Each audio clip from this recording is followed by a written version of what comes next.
Coming to you straight from the Rio Grande and beyond. Broadcasting to the four corners of the globe. So grab your seat, your coffee, or your sundowner. Okay, everybody, here we go. On point, as always. This is Gloves Off. Gloves Off.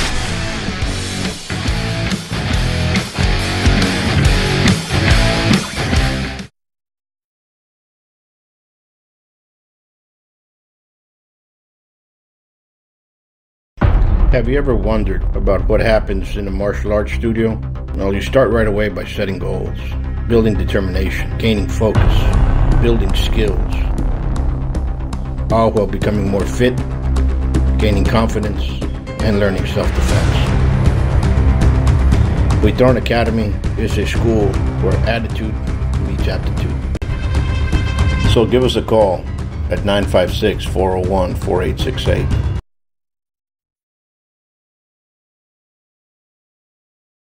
Back at you in Gloves Off. I'm Paul Huitrón. I'm here with Fernando Baldazo. And we're going to touch base on a project that I know Mr. Baldazo has been working on for the last, I would say, 8-9 years. And we'll talk about the differences between a community-pushed need and something that is not needed by the community that it's pushed right away. We're going to talk about that. How are we doing? Hey, Paul, nice to see you again. It's good to see you. I was thrilled when I saw that you guys were getting stuff going with the bike trail over there in Shiloh. Tell me what's going on. Okay, let me backtrack a little bit. Going back to the campaign, just to inform everybody, we got along pretty well, all the candidates. And, I always told the rest of the candidates, only one of us can win. Whoever doesn't win, I'm willing to help and continue, especially with the part that I know, which is park and shadow bike trails. And, as soon as we had a winner, Tyler, I approached it, and he immediately says, we need to keep on the momentum on this park. So we've been meeting so far in 1 week. We had 3 meetings already in regards to shadow bike trails. So now moving forward, I proposed to Tyler and to Mr. J.J. Gomez, Parks Director, to have a meeting with all the cyclists to see what improvements were necessary, what improvements they wanted to see in the bike trails to make it, how can we make it, that part better, Going back with Dr. Marte Martinez, when I knew there was going to be an expansion of Springfield, it was imminent. We tried to avoid it as much as we could. He delayed it as much as he could as well, but eventually had to be done. It was going to cut the park in half. We move it as far west as possible. Dr. Martinez agreed to it. I said, well, let's put 2 tunnels or 2 culverts underneath with a minimum height of 7 feet. That's required in cycling races, so people can go underneath on their bikes. So I went to inspect it this week. And it was there. Not only was it at 7 feet, but it went almost 11 feet. So it's a beautiful area where we can just enhance the park. You can go underneath the road. Instead of having something with a negative impact as that road, let's use it to our advantage, and expand another area that has not been touched. We're getting a grant by the state coming in March. So we can use that money just specifically for Shiloh bike trails and do the improvements and that we've been talking about. So that's what we're at right now. And I commend you because you started this movement, I would say 8-9 years ago. And it probably went before that, but that's when I started seeing that there are things that were going on, and it was hard. And the reason I'll tell you this is the following: when you have a community need and the communities behind it, it's going to take time for it to see fruition. Okay? You plant the seed and it's going to take 7, 8, 9, 10 years for you to see it. Mm-hmm. Same thing occurred with us with boxing back in 2000 when we first came in here. There was a need for boxing. Mm-hmm. There was a need for boxing gyms. There was a need for the city to help out and see if we can expand it. There was a lot of traction that, we only have one, but we had so many coaches. I said, why don't we put them in the different areas? Why don't we put them in the different to help out the youth. That's what it's about. And back then, you had Joe Guerra, you had Eliseo Valdez, you had Gregano, they were all great city councilmen, Joe Valdez, and they all planted the seed and said, when we expand the rec center, we're going to place a boxing studio inside. There was one supposed to be placed in Hillside, it was never done, but there's one in Cigarroa that was done, that was the first one, then Farias, then they ended up putting the one over there next to one that they already have, which is and so it expanded. It took them about 10 to 11 years to do.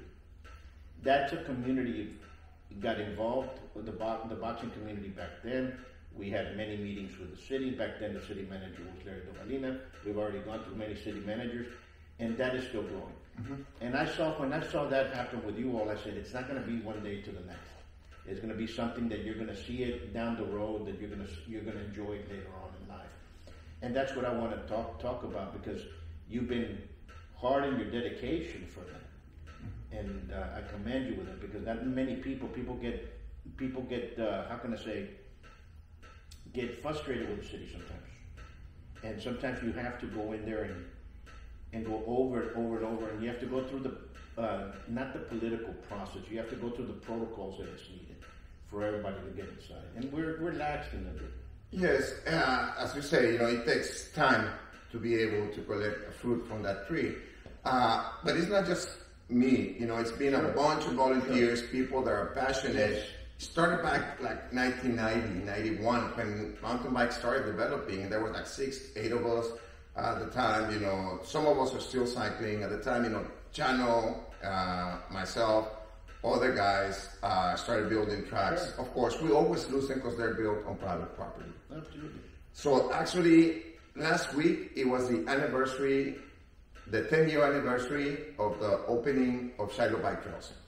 10 years. It's been 10 years exactly, about a week ago. So back then, it started with city management at that time. I think at the time was Jim Belmares who expanded that, started buying property, right? His term was over, then it was Charlie's time, and with Charlie we had the ribbon cutting, but we've been trying to expand it and make it better, It got explained. It took some time. Finally, with Dr. Martinez, I was able to put water and to put some shades. But now I think it's got momentum. So now hopefully everything will move faster, more efficient. Now they're paying attention to us. Now the state is paying attention to us. Now they want a trail. And you might not know this, but that park is used, I think, by about over 100 people a day. On the weekends, there's a way we can track with applications called Strava that all cyclists use. It's like Facebook for cyclists, called Strava. And you get the data from Strava and you see bright red. So many people using it. And and the best part of it is you leave it as it is. And you do trails that actually help maintain the park by avoiding, if there's ever a fire, that trail will be a fire separator. And also for, wild animals to move around. So it works for both of us, the perfect balance. Absolutely. And what things like this, what we're talking about is, you have a community shift to move that, and it's going to take time. Because it's not a paradigm shift. There was another thing that all of a sudden everybody jumped on was, back in, Eliseo Valdez was still, and Joe Guerra, back in 2002, I believe, there were some kids that came over to my house that I knew the parents, and there's an accident, we need help, and and we went over, and it was a culvert that was right across the street from Caddy Corner to the old Sonic that they removed now to car wash, right next to the International right there, and the kids were on the skate park. There were no skate park, they were just on the gutter. Oh yes, I remember, yeah. And a police officer that was dating a girl that was teaching yoga or whatever she was teaching back there shows up and handcuffs the kids. He had them there. So the rest of them ran where I lived, got me, and we went over there and I told them, hey, number one, you're off duty. This and this. You're doing this. It's not against the ordinance. So we went to I remember going to city council, and the little boy showed them, and right away Joe Guerra said, you know what, we need to put a skate park. And the first skate park was built on Hillside. So like I said, that was a paradigm shift. That was boom, we needed it right away. We needed to fix the situation, and right away everybody jumped on it. That's a difference than what we have here. It was not something that everybody needed to, but you know what? We have a lot of accidents. We grew up with BMX. We grew up with freestyling way back in the 80s. We used to race BMX across Texas. I've got several trophies with that. There was a group of us that used to do that. We used to work at, my summer job was at Hub's Bikes. That was there at the mall. I don't know if you remember. It was right there where Tony Romas was, you know? Okay. Okay. And we used to do all kinds of stuff that was freestyling. That's what we did. That's what we geared for. And we did some competitions in San Antonio, Houston. We didn't have that, how can I say, that culture that was there. It hadn't been developed like it was in California and everything else here. And it's still not. But so to me, when I see what has come of age towards a park, towards something that is done to cultivate that energy, to me it's immaculate. It's just running. If you build it, people will come, as they say. Back then, Bernie Chapa, Augie, Ramon Aviña, myself, other guys, numerous guys, I mean, I'm forgetting a bunch of them, started doing those trails. We approached the city and they were willing to help. Now we even have a mountain bike cycling team, and that's where we train. We train the kids. And Laredo Cycling Club tries to help them as much as possible. We always donate the coach. This time it's Luis Dominguez. In the past, the one that originated the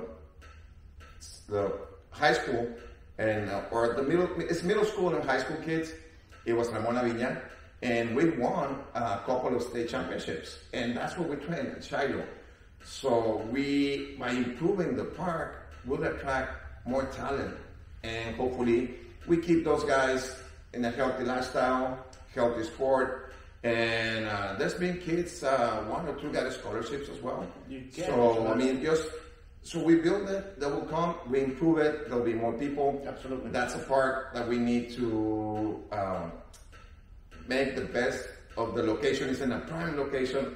Yesterday we had a meeting, let me just go to that. We had a meeting to hear everyone's opinion on what they would like to see.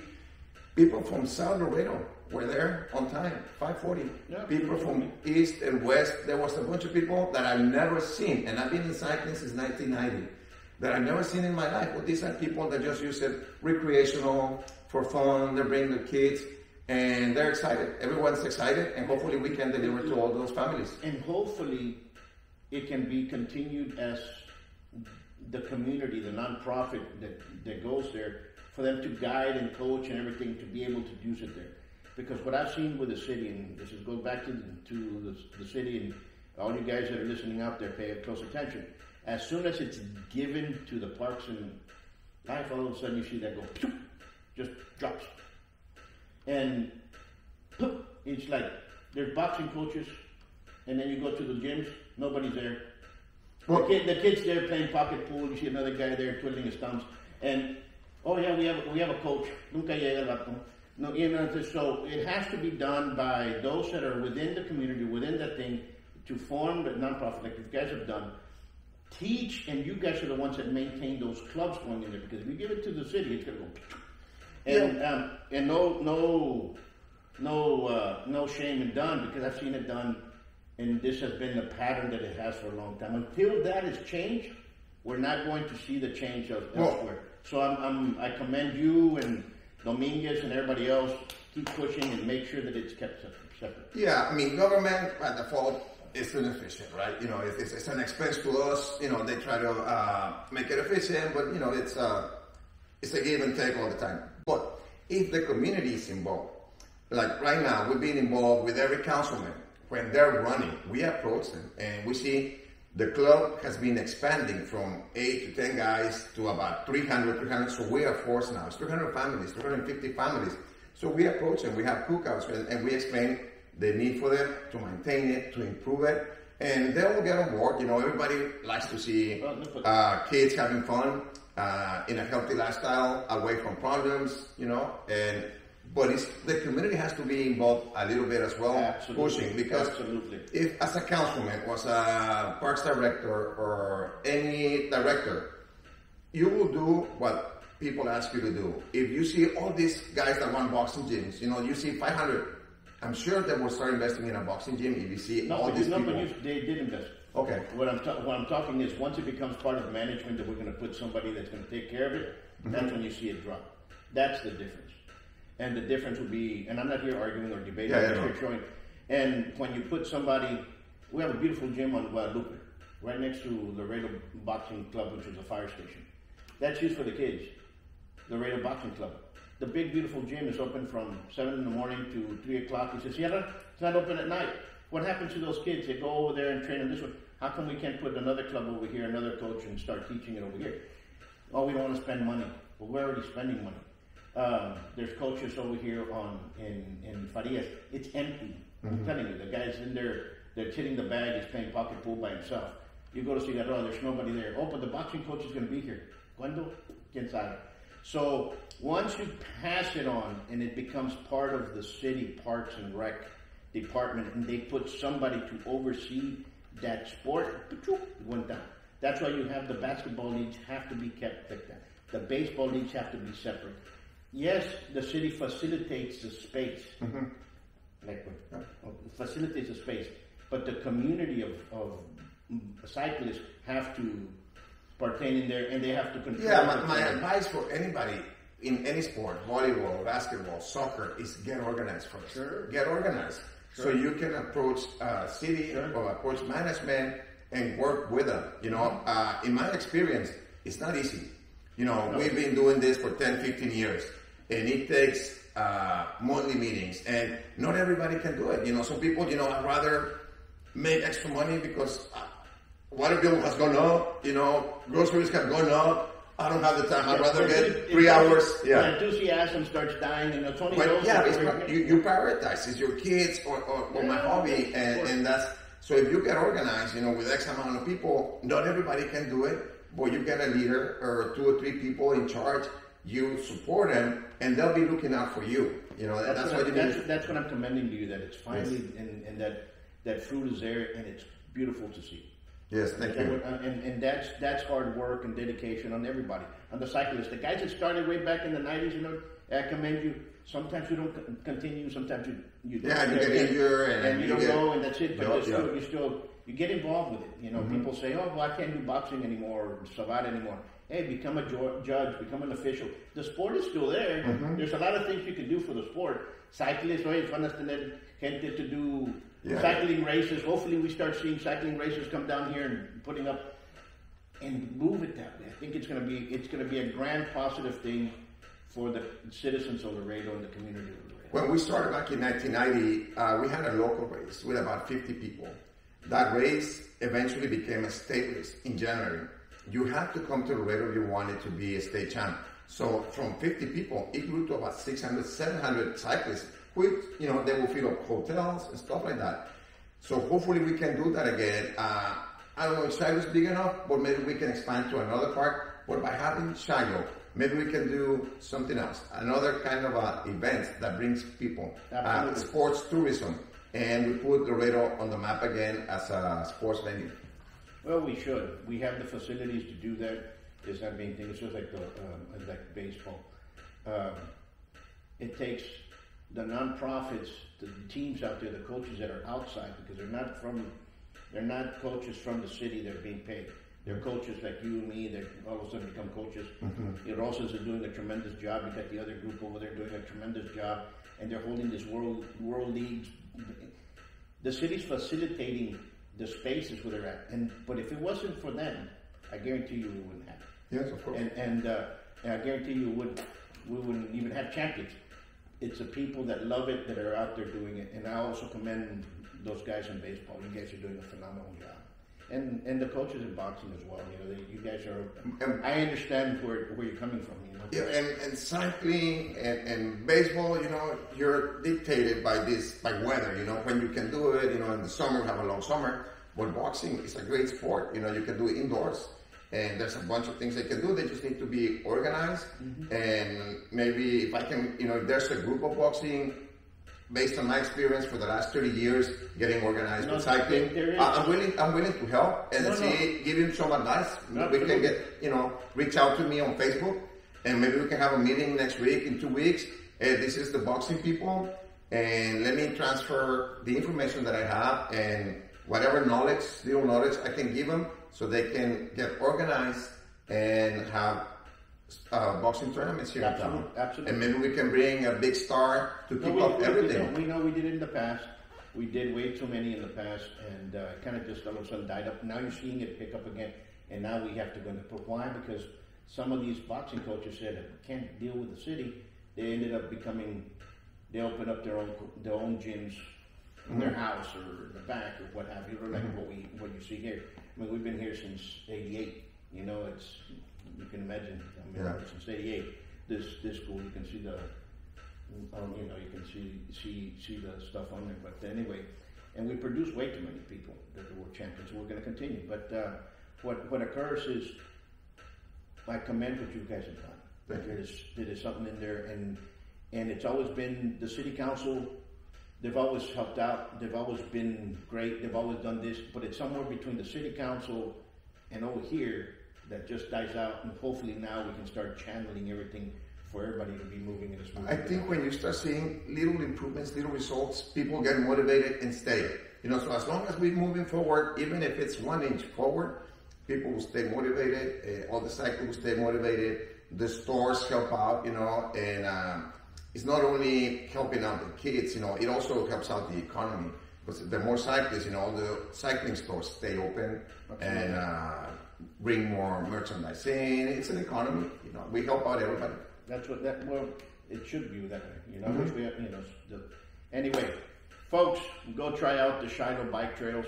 They're there for your enjoyment. Do that. If you guys want to get involved a little bit more, contact Mr. Baldazo. Where can they contact you? You see all the updates at the Laredo Cycling Club page. If you have not added us, add Laredo Cycling Club on Facebook, and that's where we'll be posting all the updates in regards to Shiloh and anything related to cycling. But we mostly, as soon as we have something to say about Shiloh, that's where it will be posted. So add Laredo Cycling Club on Facebook. And folks, we'll leave you for this. You all stay safe, be safe, and God bless you all. Until next time. Peace.